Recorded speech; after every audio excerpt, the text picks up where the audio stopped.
Compass সিরিয়ালের আমরা আগামী পর্বে দেখতে পারবো মুক্তি অখিলেশকে বলেন কম্পাসে গ্যাস লিকের ঘটনাটা নিয়ে নাড়াচাড়া শুরু করেছে।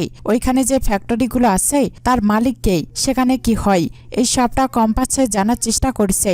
ইনফ্যাক্ট পুলিশকেও জানিয়েছে। কম্পাসে নিজের মতো গবেষণা চালিয়ে জানার চেষ্টা করছে গ্যাস লিকের উৎসটা কোথায়।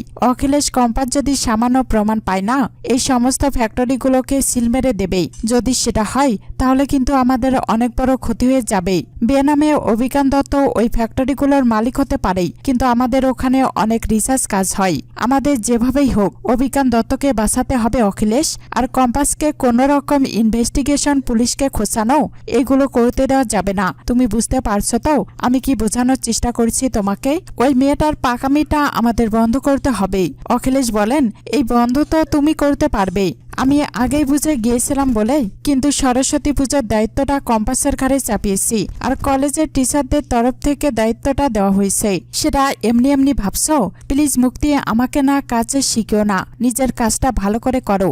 সরস্বতী পূজার ব্যাপারে কম্পাসকে পুরোপুরি ব্লক করো, মিষ্টি মুখে কম্পাসকে নাস্তানাবুদ করো। আরে মোনালিসা তো কলেজে আছে, দুজনে মিলে কম্পাসের তৈরি করা সমস্ত জিনিস নষ্ট করে দাও। কম্পাস যেন আবার সবকিছু নতুন করে তৈরি করে, তাতে যেন সময় লাগে। বুঝতে পেরেছো ব্যাপারটা? মোট কথা কম্পাসকে কোনো মতেই সরস্বতী পুজো থেকে নজর ঘোরাতে দিও না। আর একটা কথা, অভিজ্ঞান বাবুকে আমি ফোন করে নিচ্ছি। ওনার বয়স হয়েছে, উনি টেনশন করতে পারেন, কিন্তু তুমি প্লিজ টেনশন করো না। ওনার কোনো বিপদ হলে আমরা পাশে আছি, আমরা ওনাকে ছেড়ে যাব না। এটা একটু বোঝার চেষ্টা করো। মুক্তি বলেন এই শোনো, ওনার সাথে না চলে আমাদের ঘোর বিপদ। অখিলেশ, তুমি ভুলে গেছো নাকি? উনি আমাদের মনে করিয়ে দিয়েছিলেন কম্পাসের বাবা যা হয়েছে তার জন্য শুধুমাত্র অভিজ্ঞান দত্ত নয়, তুমিও দায়ী। তাই নিজেদের পিঠ বাঁচাতে হলে সেটা কিন্তু ভুলে গেলে আমাদের হবে না অখিলেশ। ওই কম্পাস যাতে কোনো বাড়াবাড়ি না করতে পারে সেটা দেখার দায়িত্ব তোমারও। বিহান কম্পাসকে বলেন কোথায় যাচ্ছ তুমি? তোমাকে যে বললাম বাড়িতে বাবা রান্না করছে, সবাই আছে সেখানে। সবাই অশান্তি ভুলে গিয়ে একটা নতুন সুস্থ পরিবেশে ফেরার চেষ্টা করছে, আর তুমি কোনো চেষ্টাই করছো না। বাড়ি থেকে বেরিয়ে যাচ্ছ। কোথায় যাচ্ছ তুমি সেটা বলো আমাকে। কম্পাস বলেন আমার দেরি হয়ে যাচ্ছে বিহান স্যার। বিহান বলেন আরে কিসের দেরি? তোমাকে তো বারণ করলাম, ওটা গ্যাস থেকে হয়েছে না, পলিউশন থেকে হয়েছে, সেটা পুলিশকে বুঝতে দাও। তুমি এটা নিয়ে এখনো তদন্ত করে যাচ্ছ?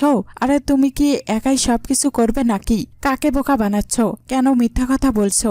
আর কম্পাস, আমি তো এখন সবটা জানি। তোমার কাকে নিয়ে সমস্যা, কি নিয়ে সমস্যা আমি সবটা জানি। তাহলে এখনো কেন মিথ্যা কথা বলছো? আমাকে কি বিশ্বাস করা যায় না? আসল সমস্যাটা কি সেটা আমায় বলা যায় না? এটা বলে যেখানে খুশি সেখানে যাও। কম্পাস বলেন আমি আপনাদের আনন্দটা নষ্ট করতে চাইনি।